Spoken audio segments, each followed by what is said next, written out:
Everyone at the wedding thought the black woman in the plain dress was just a maid. Even the bride called her help.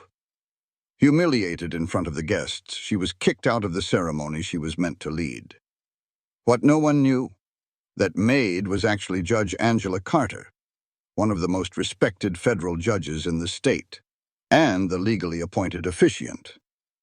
By the time the truth came out, the arrogant bride would be begging for forgiveness, and the entire wedding would never forget the day status flipped in a single sentence. Before we find out what happens next, tell us in the comments where you're watching from. And if you think respect should never depend on appearances, smash that like button. Because this story is about to get intense. The morning air at the elegant countryside estate was supposed to be filled with the gentle hum of anticipation, the sweet scent of lilies and roses, and the soft melody of a string quartet warming up. Instead, it was thick with tension, a tension that coiled around the perfectly manicured lawns and silk-draped gazebo like an unwelcome vine. The source of this tension was a storm, and that storm had a name: Haley Monroe. Guests in their pastel dresses and crisp suits shifted uncomfortably, their polite chatter dying in their throats. All eyes were fixed on the bride, a vision in white lace, marching down the pristine white aisle, not with joy, but with a face contorted by pure, unadulterated fury. Her cheeks were flushed a blotchy red, a stark contrast to her expensive makeup. Her manicured hand, trembling slightly, was pointed like a weapon. The target of her rage was a woman standing calmly on the altar steps, a woman in a simple, modest navy dress. The woman, Angela Carter, held a small binder of notes, her expression serene as she reviewed them, seemingly oblivious to the hurricane of entitlement bearing down on her. "Who let the cleaning lady in here?" Haley's voice, sharp and grating, cut through the quiet. A few of her bridesmaids, clustered together like a flock of brightly colored, mean-spirited birds, let out a series of cruel little giggles. The sound echoed unnaturally in the open air. The wedding planner, a flustered woman named Mrs. Gable, rushed forward, but Haley waved her away with a dismissive flick of her wrist. Angela Carter looked up from her notes, her eyes calm and steady.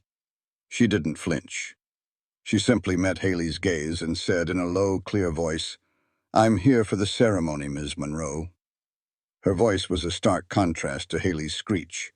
It was measured, deep, and carried an authority that seemed completely out of place with her simple attire. But Haley wasn't listening. She was looking, and what she saw was an obstacle, an imperfection, a stain on her perfect day. "No," Haley snapped, taking another step forward, her voice rising. "No, no, no, no staff near the altar. You are ruining my pictures. My photographer is setting up, and the last thing I need is the help cluttering up the background." Lydia Bennett, the junior wedding planner, stepped forward hesitantly. She had been the one to greet Angela upon her arrival. "Ma'am, I think there's a misunderstanding," Lydia began, her voice barely a whisper. "This is—" Haley shot her a look so venomous it made Lydia physically recoil. "Did I ask you? Get back to the canapés or whatever it is you do." She turned her full attention back to Angela, her lip curled in a sneer. "I want her out. Now." She gestured vaguely towards two burly security guards who stood near the entrance, their faces impassive. "Get her out of here. Escort the help off the premises. She's uninvited." The word help dripped with condescension. It was a label, a box, a dismissal of Angela's entire being. The crowd, a sea of well-dressed friends and family, did nothing. They looked down at their shoes, at the sky, at their programs, anywhere but at the scene unfolding before them. A few exchanged uncomfortable glances, their sympathy a silent, useless thing. One of the groomsmen, a young man with too much gel in his hair, let out a short, sharp chuckle, which he quickly tried to smother into a cough. A woman in a large floral hat whispered to her husband, loud enough for those nearby to hear, "Well, she should know her place. It's Haley's day, after all." The comment hung in the air, a quiet endorsement of the ugliness. Angela Carter's composure was a marvel. She did not argue. She did not raise her voice. She did not plead her case. She simply closed her binder with a soft click. Her movements were deliberate, economical, and filled with a dignity that seemed to infuriate Haley even more. Angela gathered her papers, her face an unreadable mask of calm. The security guards began to walk toward her, their expressions apologetic but firm. They had their orders. "This way, ma'am," one of them said, his voice low and respectful, as if he knew on some level that a terrible mistake was being made. Angela nodded once. She started to walk down the aisle, the same path Haley had just stormed up. But as she passed the bride, she paused. She turned her head slightly, and her calm gaze, steady and piercing, locked onto Haley's. It was not a look of anger or of hurt. It was a look of assessment, of quiet observation, as if she were a scientist studying a particularly fascinating but predictable specimen. In that silent, fleeting moment, a seed of doubt was planted in Haley's mind, a tiny, cold prickle of unease that she couldn't quite name. She quickly shook it off, telling herself it was just her wedding day jitters. But it was a look she would remember for the rest of her life, a look she would see in her nightmares, a look that promised, without a single word, that this was far from over. Angela walked away, her back straight, her head held high, leaving a stunned and silent wedding party in her wake. The storm named Haley had won the battle, but she had no idea she had just declared war. Outside the grand gates of the estate, away from the prying eyes and silent judgments, Angela Carter sat in the driver's seat of her modest sedan.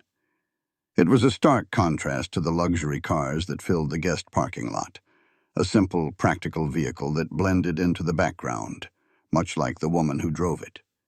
She did not slam the door. She did not sigh in frustration or pound her fists on the steering wheel. She simply sat, her hands resting in her lap, and took a single, deep, cleansing breath. She held it for a moment, then exhaled slowly, letting the humiliation, the sting of the insult, flow out of her. The quiet of the car was a sanctuary. She reached for her phone, the screen lighting up her face with a cool blue glow. It was filled with notifications, a glimpse into the world she had temporarily left behind to officiate a small-town wedding. A text from her clerk. "Judge, the preliminary arguments for the Harrison case are ready for your review." An email from a colleague. "Angela, your opinion on the federal injunction is brilliant. Let's discuss Monday." A calendar reminder. 9:00 a.m., Federal Courthouse, docket review. She scrolled through them, a faint, wry smile touching her lips. She was not the help. She was not a maid. She was not uninvited. She was Judge Angela Carter, one of the youngest and most respected federal judges in the state, a woman who commanded courtrooms, shaped legal precedent, and whose name carried a weight that could make seasoned lawyers tremble. And right now, she was sitting in her car after being thrown out of a wedding by a bride who saw nothing but the color of her skin and the simplicity of her dress. The irony was not lost on her. Her mind drifted back to a week earlier, to a sunlit office filled with law books and the faint scent of old paper. Tyler Monroe, Haley's fiancé, had sat across from her, his hands fidgeting nervously. He had come to her not as a judge, but as a family friend of a friend. His grandmother had spoken of Angela for years, praising her wisdom and her deep sense of community. Tyler, a good-natured, if somewhat weak-willed young man, had been captivated by the idea of having someone so grounded and respected officiate his wedding. "We don't want it to be about pomp and circumstance," he had explained, his voice earnest. "We want it to be about love, about two families coming together. Having you there, it would mean the world to us." Angela had been intrigued. Her life was a whirlwind of complex cases, of high-stakes decisions that affected thousands of lives. The idea of presiding over something so simple, so fundamentally human as a marriage, was appealing. It was a chance to connect with her community on a different level. But she had a condition. "I will do it," she had told him. "But I will come as Angela Carter, not as Judge Carter. My title should not be the main event. The focus should be on you and Haley." She had a deeper, unspoken reason as well. She had heard whispers about Haley, about her obsession with status and appearances. Officiating in plain clothes as an ordinary citizen would be a small test of character. It was a test she ran in her own life, a way to see people for who they truly were when they thought she had no power. "It will be good for people to see a judge as just another human being," she had said to Tyler. And he had agreed enthusiastically, blind to the crucible he was about to put his fiancée through. Now, sitting in her car, the results of that test were painfully clear. Haley had failed, spectacularly. Angela picked up the binder from the passenger seat, the one she'd been reviewing on the altar steps. She opened it to the first page, her carefully written script for the ceremony. The words seemed to mock her now. "Love is patient. Love is kind. It does not envy. It does not boast. It is not proud. It is not rude. It is not self-seeking." She read the lines, her voice a soft murmur in the confines of the car. Rude, self-seeking, proud. Haley was all of those things. The humiliation was real, a sharp, bitter pill to swallow. But beneath it, a different feeling was beginning to stir. It wasn't anger. Anger was a hot, messy emotion. And Angela Carter was a woman of cool, precise action. No, this was something else. It was resolve. It was the quiet, steely determination of a person who understood the intricate machinery of justice. She had come here to celebrate a union in a simple navy dress. Now, it seemed, a different kind of garment would be required. She scrolled through her contacts and found the one she was looking for. A small smile, the first genuine one of that morning, graced her lips. "If they judge me by the dress," she murmured to herself, her voice low and firm, "let's see how they handle the robe." The storm beneath the calm was beginning to gather its strength. Back inside the gilded cage of the wedding venue, Lydia Bennett's heart was hammering against her ribs. She felt sick. Her hands were clammy, and a knot of anxiety was twisting in her stomach. She had watched the entire horrifying exchange, a silent, powerless witness to a casual act of cruelty. Now, as the string quartet began to play a cheerful, upbeat tune, the sound felt jarring, like a lie. How could anyone feel cheerful after what had just happened? She watched Haley, who was now surrounded by her bridesmaids, laughing. Actually laughing. It was a high, brittle sound full of self-satisfaction. "Can you believe the nerve?" Haley was saying, loud enough for half the guests to hear. "Some people just have no class. I had to put the maid in her place." Lydia's stomach churned. Put her in her place. The words were so ugly, so dismissive. She couldn't just let this go. She had to do something. Gathering every ounce of her courage, she approached her boss, Mrs. Gable, who was busy directing a server to rearrange a floral centerpiece. Mrs. Gable was a formidable woman who valued smooth operations above all else. Drama was the enemy. "Mrs. Gable," Lydia began, her voice shaking slightly. "About that woman, the one Haley had removed. I really think we should check who she was. She said she was here for the ceremony. What if she was the officiant?" Mrs. Gable didn't even look at her. She just waved a dismissive hand, her eyes still locked on the lopsided flower arrangement. "Don't be ridiculous, Lydia. The officiant is Judge Peterson. He's an old friend of Haley's father. He's running late, that's all. Now focus on the decor, not on drama. The hydrangeas are wilting." Lydia felt a flush of frustration and shame. She had tried, but she had been shut down instantly. Her boss, like everyone else, was more concerned with appearances than with a person's dignity. Defeated, she retreated, the laughter of the bridal party grating on her nerves. For the next 20 minutes, she tried to do her job. She checked on the caterers. She coordinated with the photographer. But her mind was elsewhere. She kept seeing the calm, dignified face of the woman in the navy dress.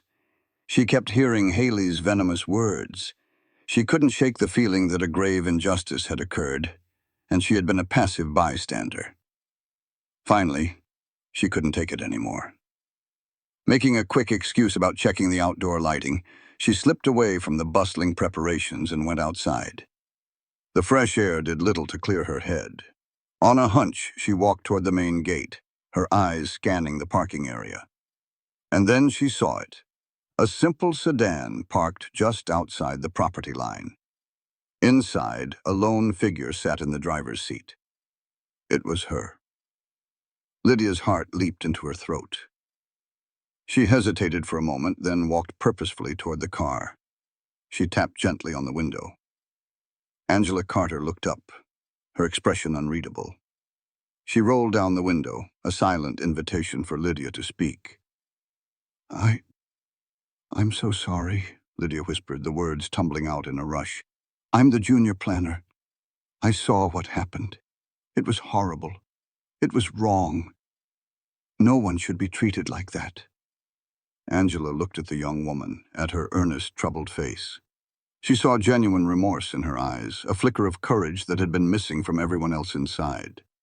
A small, kind smile touched Angela's lips. It's all right, she said, her voice soft and reassuring. Thank you for saying that.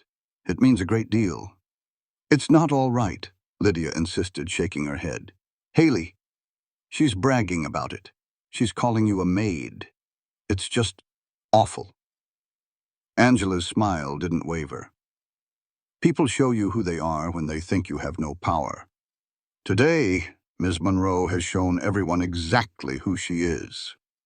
Lydia felt a surge of protectiveness. If you want to report this or file a complaint, I'll be your witness. I'll tell my boss, I'll tell anyone exactly what she said. I'll testify. Angela was genuinely touched by the young woman's offer. Here was a person willing to risk her job for a stranger, for the simple principle of right and wrong. Thank you, Lydia, she said, her voice warm. But don't you worry about me. There's no need for you to put yourself at risk. She paused, her gaze shifting back toward the lavish estate, where the music was still playing its cheerful false tune. A look of quiet confidence settled on her face. The story isn't over yet, she said softly. The words were not a threat. They were a statement of fact, delivered with the serene certainty of a person who held all the cards. Lydia didn't understand what she meant, not exactly, but a shiver ran down her spine. She had a feeling she was about to witness something unforgettable. While Lydia's conscience was churning, Haley Monroe was floating on a cloud of self-satisfaction. The incident with the cleaning lady had been a minor annoyance, a brief, ugly moment that she had swiftly and efficiently dealt with. In her mind, she hadn't been cruel. She had been decisive. She had protected the sanctity of her perfect day. Now, surrounded by her adoring bridesmaids in the bridal suite, she was reveling in the spotlight, recounting the story with dramatic flair. And then I just looked her right in the eye, she said, gesticulating with a flute of champagne. And I said, get out. You have to be firm with these people. They need to learn that a wedding is for guests, not for janitors. Her friends laughed and murmured their agreement. You're so strong, Haley, one of them gushed. I would have been too scared to say anything. It's your day, another added. You have the right to have everything be perfect. Tyler, her fiancé, stood awkwardly by the door. He had witnessed the whole thing, and a knot of unease was tightening in his gut. He had seen the woman's face. She hadn't looked like a janitor. She had looked dignified, composed. He opened his mouth to say something, to perhaps gently suggest that Haley might have overreacted, but he closed it just as quickly. Haley in this mood was a force of nature, and he had learned long ago that it was easier to weather the storm than to stand in its path. He just wanted to get through the day without any more drama. His silence was his consent, a quiet betrayal of the decent man he wanted to be. The guests outside, while more discreet, were also complicit. They had seen the public humiliation, but confronting a bride on her wedding day was a social taboo none of them were willing to break. So they whispered amongst themselves, their disapproval diluted by their desire to avoid a scene. They adjusted their ties, smoothed their dresses, and acted as if nothing had happened. They chose comfort over courage. Back in the bridal suite, which was now being used for reception prep, Haley's tirade continued. She was drunk on her own power, her sense of entitlement amplified by the fawning chorus of her friends and the opulence surrounding her. "Honestly, it's just a sign of the times," she declared to anyone who would listen. "First, some black cleaning lady thinks she can just sneak into my ceremony. Next thing you know, beggars will be demanding to be guests. You have to draw a line somewhere." The cruelty of her words hung in the air, so blatant that even her most devoted bridesmaids shifted uncomfortably. The laughter that followed was nervous and strained, but it was laughter nonetheless. It was the sound of people choosing to side with the bully, because it was easier than standing against her. Feeling emboldened, Haley took out her phone. She scrolled through the dozens of professional photos her photographer had already sent her, finding a perfect selfie of her looking radiant and untouchable. She quickly typed out a caption, her thumbs flying across the screen. She hit post without a second thought. The caption read, "No riffraff allowed at my big day. Exclusive / perfect wedding / Monroe merger." The post went live instantly, a digital monument to her arrogance. What Haley didn't know, what she couldn't possibly imagine, was that she wasn't the only one documenting the day. Several guests, shocked by her earlier outburst, had discreetly filmed the confrontation on their phones. The video of her screaming, "Get the help out," was already being shared in private group chats. Her ugly words about beggars had been overheard and were now being typed out in text messages, spreading from guest to guest like a virus. The selfie she had just posted was the final piece of evidence. It was the confirmation of her character, a public declaration of her prejudice.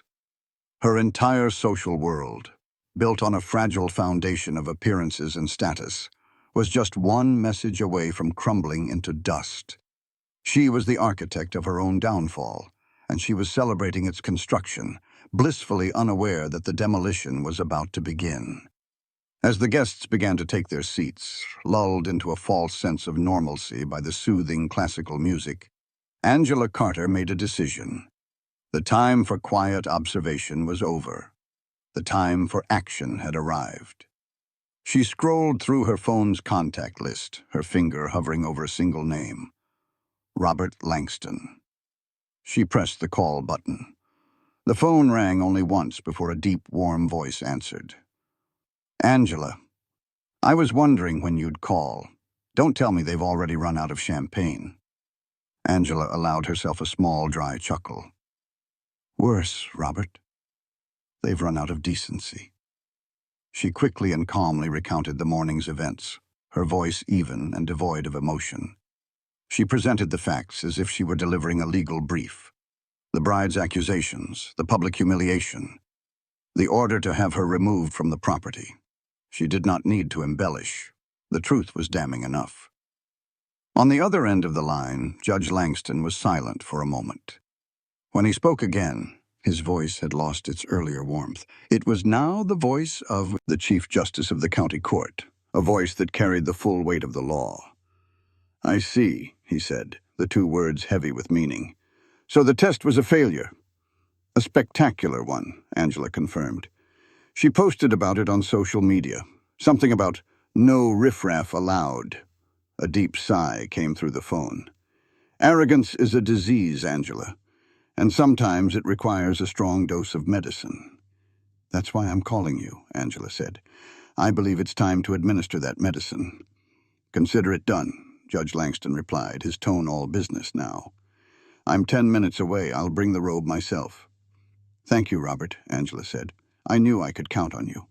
"Always," he replied. "See you shortly, Your Honor." The line went dead. Angela placed the phone back on the passenger seat. A sense of profound calm settled over her. This was no longer a personal insult. It was a matter of principle. It was about the integrity of the institution she represented. She started her car and drove back to the estate, this time pulling into the private staff entrance at the rear, as instructed by Judge Langston's text. She parked in a secluded spot, out of sight of the arriving guests. She remained in her car, a silent, waiting presence. Her demeanor was not one of anger or vengefulness. It was serene, almost joyful. It was the quiet confidence of a chess master who sees the board not as it is, but as it will be 5 moves from now. She knew the outcome before the game had even truly begun. A few minutes later, she saw a familiar figure moving quickly through the service corridors. It was Lydia, her face pale and worried. The young planner had seen Angela's car pull in and had come to find her heart pounding with a mixture of fear and anticipation. She rushed to Angela's car window. "You came back," Lydia said, her voice a breathless whisper. "What's going to happen? Is everything okay?" Angela looked at Lydia's anxious face and offered her a reassuring smile. "Everything is going to be exactly as it should be," she said calmly. "What do you mean?" Lydia pressed, her curiosity overriding her fear. Angela's gaze was steady, her eyes holding a depth that seemed to contain all the wisdom of the law itself.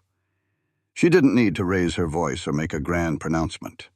The power was in her stillness, in her absolute certainty. "Justice is coming, Lydia," Angela replied, her voice soft but unwavering. "The kind that doesn't need anger to be unstoppable." Lydia stared at her, a dozen questions swirling in her mind. But she knew not to ask. She could only watch as another car, a stately black town car, pulled up behind Angela's. A distinguished gray-haired man in a sharp suit stepped out. He nodded once at Angela, a silent acknowledgement, before disappearing inside the building. Lydia didn't know who he was, but she knew with a certainty that chilled her to the bone that the world of Haley Monroe was about to be turned completely upside down. The ceremony was mere minutes away from starting. The string quartet had reached the crescendo of its final piece. The guests had settled into their white folding chairs, their faces turned expectantly toward the altar, where a nervous-looking Tyler stood, shifting his weight from one foot to the other. Haley was in the bridal suite, taking one last look in the mirror, fluffing her veil, a triumphant smile playing on her lips. Everything was perfect. Her vision was complete. It was at that precise moment that Mrs. Gable, the head wedding planner, knocked on the door, her face uncharacteristically pale. "Haley," she said, her voice tight. "There's a situation, a legal complication. Some people are here to see you." Haley's perfect smile faltered. "A legal complication? What are you talking about? Tell them to go away. I'm about to get married." "I don't think that's possible," Mrs. Gable said, wringing her hands. "They're from the courthouse. They said it's urgent." Annoyance flared in Haley's chest, hot and immediate. This was her day. Her day! How dare anyone interrupt it with something as mundane as a legal complication? With an exasperated sigh, she hitched up her voluminous dress. "Fine," she snapped, "but make it quick. I have a wedding to get to." She stormed out of the suite and down a short hallway to a small private office the venue kept for administrative work. She expected to find some bumbling local official, perhaps a clerk with a misplaced permit. But the scene that greeted her was not what she expected at all. The room was crowded. Standing near the desk were several people she didn't recognize, all dressed in formal business attire. They had the serious, unsmiling demeanor of people who were not there to celebrate. Her father was there, looking confused and worried. And in the center of the group stood a distinguished gray-haired man whose presence seemed to command the very air in the room. He exuded an aura of quiet, immense authority. He stepped forward as Haley entered. "Ms. Monroe," he said, his voice deep and resonant. "Thank you for joining us. I am Judge Robert Langston, Chief Justice of the County Court." Haley's mind struggled to process the title. Chief Justice? Here? At her wedding? A flicker of confusion crossed her face. A judge? What is this about? Judge Langston's expression remained impassive. His eyes, sharp and intelligent, seemed to look right through her. "We are here regarding the officiant for your ceremony," he said. "There appears to have been a significant issue. Where is Judge Carter?" Haley frowned, the name not registering at all. "Judge Carter? Who is Judge Carter?" "My officiant is Judge Peterson, a family friend. He's just running a little late." Judge Langston's gaze did not waver. "No, Ms. Monroe," he said, his voice flat and final. "Judge Peterson was unable to attend due to a family emergency. He informed your fiancé of this a week ago. Your legally appointed officiant, the one who filed the official paperwork with the state, is Judge Angela Carter." Then he delivered the line that would shatter Haley's perfectly constructed world. "The officiant," he said, his voice dropping slightly, each word landing like a hammer blow, "that you just ordered off this property." Haley stared at him, her mind a whirlwind of denial. This had to be a joke, a prank, a terrible, unfunny mistake. She let out a short, disbelieving laugh. "That's impossible," she said, her voice a little too high. "The woman I had removed was the help. She was a maid or a janitor or something." As the words left her mouth, the office door opened behind her. A chilling silence fell over the room. Everyone's gaze shifted to the doorway. Haley turned slowly, a dreadful premonition beginning to crawl up her spine. And there, standing in the doorway, was the woman in the navy dress. The woman Haley had humiliated. The woman she had called riffraff. But she was no longer just in the navy dress. Over it, she now wore the stark, black, flowing robe of a federal judge. The symbol of law, of order, of a power far greater than Haley could ever comprehend. The room was utterly, completely silent. Time did not just slow down. It seemed to stop altogether. The air in the small office grew thick and heavy, charged with a silence that was louder than any scream. Haley's disbelieving laugh died in her throat, replaced by a strangled little gasp. The color drained from her face, leaving her expensive makeup looking like a painted mask on a statue. Her mouth opened slightly, but no words came out. The woman in the robe, Angela Carter, stepped into the room. Her movements were calm, deliberate, and imbued with an authority that was absolute. The simple navy dress was still visible beneath the robe, a quiet testament to the person she was underneath the title. But the robe changed everything. It was a symbol, a declaration. It was power made visible. Gasps rippled through the wedding staff who had gathered nervously in the hallway, peering in. Mrs. Gable looked as if she were about to faint. Lydia Bennett, standing just behind Angela, watched with wide, awestruck eyes. She had known something was coming, but she could never have imagined this. Angela's gaze settled on Haley. It was the same calm, assessing look from before, but now it carried the full weight of her office. "Allow me to introduce myself properly," Angela said, her voice perfectly even, cutting through the thick silence. "I am Judge Angela Carter of the United States District Court, and I am the officiant legally appointed to perform this ceremony." The words landed in the room like stones dropped into a still pond. Haley swayed on her feet, one hand flying to her chest as if to keep her heart from beating its way out. Her mind was frantically trying to connect the dots, to reconcile the image of the maid she had screamed at with the formidable figure standing before her. You're...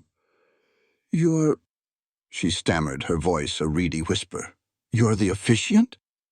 "I am," Angela confirmed, her expression unchanging. "And you," she continued, her voice remaining calm but taking on a harder edge, "kicked me out of my own ceremony. You had me escorted from the premises." She took another slow step forward, the soft swish of her robe the only sound in the room. "Let's be very clear about what happened here today, Ms. Monroe. You did not remove me because I lacked the authority to be here. You removed me because you saw a black woman in a simple dress and you made an assumption. You assumed my appearance defined my worth. You assumed I was the help. You assumed I didn't belong." Each sentence was a carefully aimed arrow, finding its mark in Haley's crumbling fortress of arrogance. The guests outside were beginning to murmur, sensing the long delay. A low buzz of confusion was starting to build. Inside the office, Tyler, Haley's fiancé, looked utterly horrified. He had finally pushed his way into the room, and he stood frozen, his face a mask of shame and disbelief. He looked from Haley's pale, terrified face to Angela's powerful robed figure. The truth of what Haley had done, the sheer magnitude of her prejudice and disrespect, crashed down on him. He hid his face in his hands, unable to watch. Haley's father, a wealthy man used to getting his way, stepped forward. "Now wait just a minute," he blustered. "This is clearly a misunderstanding." Judge Langston cut him off with a single raised hand. The gesture was small, but it stopped the man cold. "There is no misunderstanding," Judge Langston said, his voice sharp as broken glass. "There is only action and consequence." Lydia, still standing by the door, discreetly raised her phone. She knew with every fiber of her being that this was a moment that needed to be recorded. This was not just about a ruined wedding. This was about justice. She hit the record button. The small red light a silent witness to the exact moment Haley Monroe's world came to an end. Judge Angela Carter did not raise her voice. She did not need to. Her words, delivered with the precision of a surgeon's scalpel, carried more weight than any shout ever could. She addressed the couple, or rather, the space where the couple was supposed to stand, as Tyler was still hiding his face, and Haley looked ready to collapse. "Tyler Monroe and Haley Monroe," she began, using the formal language of the court, which sounded chillingly out of place in the small, cluttered office. "I came to this estate today in good faith. I was prepared to honor your union, to speak of love and commitment, and to legally join you in marriage under the authority granted to me by this state." She paused, letting the weight of her words settle. Her gaze then moved slowly and deliberately until it was locked directly on Haley. "But that authority is not unconditional. The law does not require me to preside over a ceremony that has been so deeply tainted by hate and prejudice. A marriage is a legal contract, yes, but it is also a moral and social one. It is supposed to be a foundation of respect and partnership." Her voice was a low, steady current of power. "Prejudice," she said, the word hanging in the air, "is not a foundation on which any marriage or any society can stand. The disrespect you showed me was not just a personal insult. It was an insult to the office I hold and the principles of equality that our entire legal system is built upon. You did not see a person. You saw a stereotype, and you acted on that stereotype with malice." Haley began to sob, great gulping, ugly sobs of panic and regret. "I'm sorry," she cried, the words muffled. I didn't know who you were." "That is the entire point," Angela retorted, her voice cutting through the sobs. "It should not have mattered who I was. My humanity should have been enough." At that moment, Judge Langston stepped forward again, holding a file. He addressed the small, stunned audience in the room. "As Chief Justice, I have been made aware of the incident that occurred here today, including Ms. Monroe's public statements and social media posts, which several concerned guests have already forwarded to my office." He opened the file. "You did not just humiliate a citizen, Ms. Monroe. You publicly humiliated a sitting federal judge on the day she was meant to perform a legal duty. Your actions have been thoroughly documented." He looked from Haley to her father, then to the wedding planner. His voice became formal, official, the voice of a man pronouncing a sentence. "Therefore, on behalf of the county's officiating body, I am officially withdrawing all legal recognition of this ceremony. The marriage license will not be signed. This court will not, under any circumstances, associate its name or its authority with this event until a formal review of this incident has been completed." He closed the file with a sharp, final snap. The sound echoed in the silent room like a gavel. Haley finally collapsed into a nearby chair, her white dress pooling around her like a shroud. The perfect hair, the perfect makeup, the perfect day. It had all turned to ash. Her dream wedding was not just postponed. It had been legally and morally nullified before it even had a chance to begin. The sentence had been delivered. The fallout was immediate and catastrophic. The news spread from the small office to the wedding guests with the speed of a wildfire.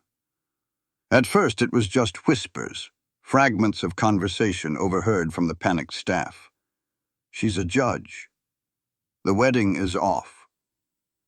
Haley called a federal judge the help. Then Lydia's video hit the internet. It was a short, shaky clip, but it captured the most crucial moment. Judge Angela Carter, in her full judicial robes, calmly stating her identity, followed by a shot of Haley's face as it crumpled in horrified realization. The clip went viral in minutes. Guests who had been sitting patiently in their chairs were now standing, their phones out, jaws dropped in disbelief. They scrolled through their feeds, watching the video, reading the furious comments, and realizing they were at the epicenter of a major social media event. The elegant manicured lawn had transformed into a scene of chaos. Sponsors who had provided everything from the designer floral arrangements to the gourmet champagne bar began to see their brand names tagged in the flood of angry posts. Calls were made. Within 20 minutes, the champagne sponsor publicly announced they were pulling their endorsement, stating they do not support bigotry or discrimination in any form. The high-end event company that employed Mrs. Gable and Lydia released a statement apologizing for the abhorrent behavior of the client and suspending their contract effective immediately. The vendors who had been setting up for the lavish reception began to pack up their things. The caterer, a woman whose staff was incredibly diverse, walked off the job first. "We won't serve a party that treats people this way," she announced to Mrs. Gable, who could only stand by, wringing her hands in despair. The band followed, then the cake decorator.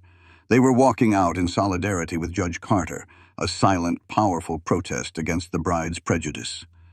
Back in the office, the family drama was imploding. Tyler finally found his voice, turning on Haley with a fury she had never seen before. "What did you do?" he yelled, his face red with a mixture of anger and deep, profound shame. "You humiliated a federal judge, a good woman who is here to do us a favor, all because of the color of her skin and the dress she was wearing. Is that who you are, Haley? Is this who I'm supposed to marry?" Haley could only sob, her pleas for forgiveness incoherent and desperate. "Please," she cried, turning to Angela. "Please. I didn't know. I'm so sorry. We can fix this. Please, just marry us." Angela Carter looked at the crying bride, her expression not of anger but of a deep, weary disappointment. "You are sorry you got caught, Ms. Monroe," she said, her voice quiet but firm. "You shouldn't have needed to know who I was to treat me with basic human decency." Amidst the chaos, there was one small beacon of hope. The head of the event company, having seen Lydia's name mentioned positively in several eyewitness accounts online, called her directly. He had fired Mrs. Gable for her inaction and offered Lydia a promotion on the spot. "We need people with your character and integrity representing our company," he told her. Later, as Angela was preparing to leave, Lydia found her. "They gave me a promotion," she said, still in disbelief. Angela placed a gentle hand on her shoulder. "You earned it," she said with a warm smile. "You chose to do the right thing when everyone else chose to do nothing. People like you, Lydia, remind me why change is possible." For Lydia, those words of validation from a woman she admired so deeply were worth more than any promotion. It was a reminder that even in the face of ugly prejudice, one small act of conscience could make a world of difference. Weeks turned into a month. The viral storm eventually subsided, but the wreckage of Haley and Tyler's wedding day remained.